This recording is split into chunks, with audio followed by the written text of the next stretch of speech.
పెహల్గాం దాడి గురించి అమెరికాకి 6 నెలల ముందే తెలుసు. అవును, సొల్లు కాదు, నిజం. అమెరికాలో ఒక 10,000 కోట్లు విలువ చేసే కంపెనీ ఉంది. ఆ కంపెనీకి పెహల్గాంకి సంబంధించిన శాటిలైట్ ఫోటోలు కావాలి అని రిక్వెస్టులు చాలా వచ్చాయి. ఈవెన్ ఉగ్రవాదులు దాడి జరగడానికి 10 రోజుల ముందు వరకు కూడా హై క్వాలిటీలో ఉన్న పెహల్గాం మరియు దాని చుట్టుపక్కల ప్రాంతాల యొక్క ఫోటోలు కావాలి అని ఆ అమెరికన్ కంపెనీ ఆర్డర్స్ లో పెద్ద స్పైక్ వచ్చింది.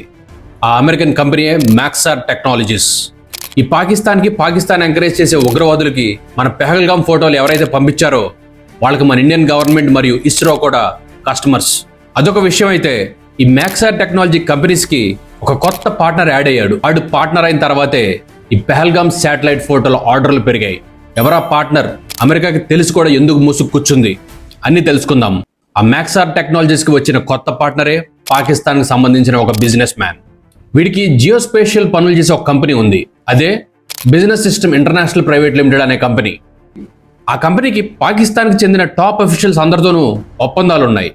టాప్ అఫీషియల్స్ అంటే పోలీసు వాళ్ళు, ఎంఆర్ఓలు కాదు, పాకిస్తాన్ న్యూక్లియర్ ప్రోగ్రాంలో పనిచేసే మెంబర్స్, అంటే ఆటమ్ బాంబులు తయారు చేసే బ్యాచ్ అన్నమాట.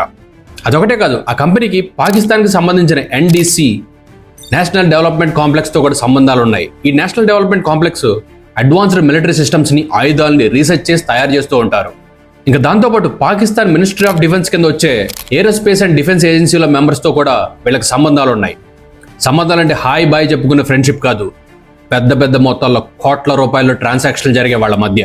వీళ్ళందరికీ సంబంధాలు ఉన్నాయని 2006 నుంచి 2020 వరకు ఈ కంపెనీకి అఫీషియల్స్ కి మధ్య జరిగిన మెయిల్స్ అన్నిటినీ ఒక హెచ్ఎస్ఏ ఆఫీసర్ జెన్నిఫర్ గ్రీన్ అనే ఆవిడ బయటపెట్టింది. అసలు ఈ పాకిస్తాన్ కంపెనీ పెహల్గాం గురించి ఏం ఫోటోలు అడిగింది, అవి ఉగ్రవాదులకు ఎలా సహాయపడ్డాయి, అవి చూద్దాం. ఇప్పుడు మనందరికీ తెలుసు, పెహల్గాంలో ఉగ్రవాదులు దాడి చేసి 26 మంది అమాయకులు చంపేశారు అని.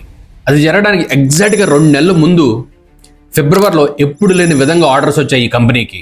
ఇంత డబుల్ సైజులో పెహల్గాం సంబంధించిన శాటిలైట్ ఫోటోలు కావాలని ఏనాడు రాలేదు ఆర్డర్స్.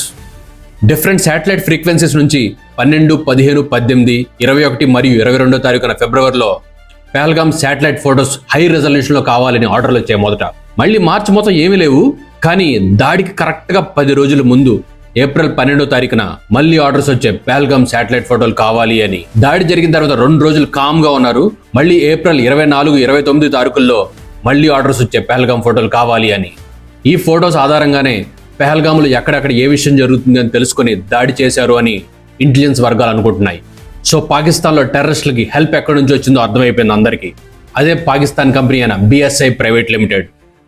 ఈ పాకిస్తాన్ కంపెనీ ఓనరు అమెరికాలో సెటిల్ అయ్యాడు, కానీ వీడి పెద్ద దొంగన డాష్. వీడి మీద క్రిమినల్ హిస్టరీ చాలా ఉంది అమెరికాలో. ఈ పెహల్గాం దాడికి 4 సంవత్సరాల ముందు ఈ పాకీ కంపెనీ అయిన BSI private limited owner America వాళ్ళ సీక్రెట్ టెక్నాలజీ దొరికేశాడు. వాడి పేరే ఒబాయిదుల్లా సయ్యద్. ఈ సయ్యద్ గడు 2006 నుంచి చాలా లుచ్చాపాలు చేశాడు, కానీ 2020లో దొరికేశాడు. 1977లో అమెరికాలో the international emergency economic power act అని ఒకటి ప్రవేశపెట్టారు. సింపుల్ గా చెప్తే కంగారు పడకండి. ఎవరైనా అమెరికాకి కానీ అమెరికన్స్ కానీ కష్టాలు నష్టాలు తీసుకొచ్చి వాళ్ళ సీక్రెట్స్ దొబ్బేయడానికి ప్రయత్నించినా వాళ్ళని అరెస్ట్ చేసి వాళ్ళ ఆస్తులు మొత్తం లాక్కుంటారు. డైరెక్ట్ గా ప్రెసిడెంట్ ఇన్వాల్వ్ అవ్వచ్చు అనమాట. ఆ కేసులో దొరికేశాడు ఈ సయ్యద్ గాడు. అసలు ఏం చేశాడంటే, పాకిస్తాన్ అటామిక్ ఎనర్జీ కమిషన్ వాళ్ళకి ఇల్లీగల్ గా అమెరికా వాళ్ళ హై పెర్ఫార్మింగ్ సర్వర్లను, కంప్యూటింగ్ సిస్టమ్స్ ను మరియు అడ్వాన్స్డ్ సాఫ్ట్వేర్ని పాకిస్తాన్ వాళ్ళు ఆటమ్ బాంబులు తయారు చేయడానికి ఉపయోగపడే పరికరాలను పంపించాడు. ఈ అమెరికాలో కస్టమ్స్ వాళ్ళు ఏం పంపిస్తున్నారా అని అడిగితే యూనివర్సిటీ స్టూడెంట్స్ కోసం ఉపయోగపడడానికి సెకండ్ హ్యాండ్ కంప్యూటర్లు పంపిస్తారని చెప్పి షో ఆఫ్ చేసేవాడు. అది అమెరికాలో పెద్ద క్రైమ్. మనం ముందు చెప్పుకున్నట్లుగా IEEPA, అదే international emergency economic power act, దాన్ని వైలేషన్ చేసినట్టు అనమాట. ఇంకా అమెరికన్ గవర్నమెంట్ వాళ్ళ హోమ్ల్యాండ్ సెక్యూరిటీ ఇన్వెస్టిగేషన్ వాళ్ళు వీడి మీద కేసు ఫైల్ చేశారు ఈ ఎర్లీ 2020లో. వీడికి జైలు శిక్ష కూడా పడింది. కరెక్ట్గా 1 సంవత్సరం 1 రోజు జైల్లో పెట్టి తర్వాత 2 కోట్లు ఫైన్ వేసి వదిలేశారు. తీవ్రవాదికి 2 కోట్లు పెద్ద విషయం ఏంటి, జుజ్జుబి.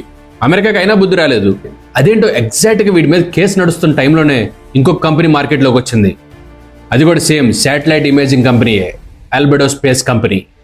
సరే, జస్ట్ కోఇన్సిడెన్స్ అనుకుందాం, కానీ అమెరికన్ ప్రెసిడెంట్ కూడా ఇన్వాల్వ్ అయ్యి అంత పెద్ద క్రైమ్ చేశాక కూడా ఇప్పుడు మనం పెహల్గాం సంబంధించిన ఫోటోలు పంపించారు కదా మ్యాక్సార్ టెక్నాలజీ వాళ్ళు, వీడి క్రిమినల్ అని తెలుసు కూడా వాడిని పార్ట్నర్గా చేసుకున్నారు. ఇప్పుడు మన న్యూస్ ఏజెన్సీ వాళ్ళు ఆ న్యూస్ని బయట పెట్టిన వెంటనే కొన్ని గంటల్లోనే ఆ మ్యాక్సార్ టెక్నాలజీ కంపెనీ వాళ్ళు ఆ పాకిస్తానీ ఓనర్ పేరుని వాళ్ళ వెబ్సైట్లో డిలీట్ చేసేసారు. కానీ మన వాళ్ళు వాళ్ళకంటే తెలియని వాళ్ళు కదా, ఆ కంపెనీ పేరు ఉండగానే స్క్రీన్ షాట్లు తీసేశారు. చూడండి ఇక్కడ జస్ట్ ఆ ప్రైవేట్ కంపెనీ మాత్రమే కాదు, అమెరికాకి సంబంధించిన గవర్నమెంట్ వెబ్సైట్లో కూడా IEC.gov కూడా వాడి మీద క్రిమినల్ కేసు ఉన్న ఫైల్ కూడా డిలీట్ చేసేసారు. సరే, ప్రైవేట్ కంపెనీ అంటే రెప్యుటేషన్ పోద్ది, మరి గవర్నమెంట్ ఎందుకు డిలీట్ చేసింది? డిలీట్ చేయకముందు ఆ కేసు ఫైల్ కూడా మన ఇండియన్ సంపాదించారు. ఆ స్క్రీన్ మీద చూడండి. అమెరికా ఏం దాచిపెట్టడానికి ట్రై చేస్తుంది? ఆ మ్యాక్సార్ కంపెనీ కానివ్వండి, ఆ ఆల్బెడో స్పేస్ కంపెనీ కానివ్వండి, వాళ్ళ దగ్గర ఎంత అడ్వాన్స్డ్ టెక్నాలజీ ఉందంటే అలాంటి ఫోటోలు తీయచ్చు ఆకాశంలోంచి. అంత స్పైయింగ్ టెక్నాలజీ ఉండి ఎంత గబ్బు లేవచ్చు ప్రపంచంలో. ఇలాంటి ఒక్కొక్క ఇమేజ్ ఆర్డర్ చేయాలంటే ఒక్కొక్క దానికి 3 లక్షల రూపాయలు చెల్లించాలి. ఇంత క్లియర్గా శాటిలైట్తో ఫోటోలు తీసే టెక్నాలజీ వాళ్ళ దగ్గర ఉందంటే కేవలం పెహల్గాం మాత్రమే కాదు, మన మిలిటరీ బేస్లు అన్నీ కూడా అందరికి కనిపించేలా చేయొచ్చు. అప్పుడు ఈజీగా శత్రువులు మన మీద దాడి చేయొచ్చు. ఇది అందరు పబ్లిక్ నాలెడ్జ్లోనే ఉంది. ఈవెన్ మన ఇండియన్ డిఫెన్స్ సిస్టమ్ మరియు ఇస్రో వాళ్ళు కూడా సేమ్ కంపెనీలు కస్టమర్లు. లాస్ట్ టైం ఆ కంపెనీ ఓనర్లు ఢిల్లీ వచ్చినప్పుడు మన ఇండియన్ అఫీషియల్స్ క్వశ్చన్ చేశారు కూడా, పాకిస్తాన్కి ఎందుకు షేర్ చేస్తున్నారు అని. వాళ్ళు సింపుల్గా ఒకటే మాట చెప్పారు, నాకు ఆడు ఈయడం తేడా లేదనయ్యా, ఎవరు డబ్బులు ఇస్తే అడిగిస్తాను, నువ్వు ఇవ్వు నీకు కూడా అమ్ముతాను అన్నారు. అదేంటి మాతోనూ మా శత్రువులతోనూ ఒకేసారి అలా వ్యాపారం చేస్తారని అడిగితే సింపుల్గా అమెరికన్ ఎలైస్ అందరికీ మేము అమ్ముతాము అన్నారు. అంటే దీంతోనే మీకు అర్థమైపోవాలి పాకిస్తాన్ అమెరికాకి ఎంత కావాలో అని. ఈవెన్ మన ద ప్రింట్ అనే న్యూస్ కంపెనీ వాళ్ళు చాలా క్వశ్చన్స్ పంపించారు. ఈ పాకిస్తాన్ కంపెనీ ఓనర్కి మీకు సంబంధం ఏంటని, వాడి క్రిమినల్ హిస్టరీ మొత్తం తెలిసే మీరు పార్ట్నర్గా చేసుకున్నారా అని రకరకాల క్వశ్చన్లు అన్ని పంపించారు. కానీ వాళ్ళు ఏం రెస్పాండ్ అవ్వలేదు. సో అమెరికాకి మన మీద దాడి జరగబోతుందని మొత్తం అన్నీ తెలుసు. కానీ గుంట నక్కలాగా ఎప్పుడు యుద్ధం జరుగుతుందో అని కాపలా కాస్తుంది. ఎందుకంటే యుద్ధాలు జరగాలి, కొట్టుకునే వాళ్ళకి అమెరికా వాళ్ళు ఆయుధాలు ఇచ్చి డబ్బు చేసుకోవాలి. అలా అని అమెరికా ఎవరిని వదులుకోవద్దు. చైనాకి చెక్ పెట్టడానికి ఇండియా కావాలి, ఇండియాకి చెక్ పెట్టడానికి పాకిస్తాన్ కావాలి. సో అందరి మధ్య పుల్లలు పెట్టి కేవలం వెస్ట్లో మాత్రమే కాదు హోల్ వరల్డ్ హెజ్మోనీ కావాలని అమెరికా కోరిక. అంటే ప్రపంచానికి అధిపతి అవ్వాలి అని.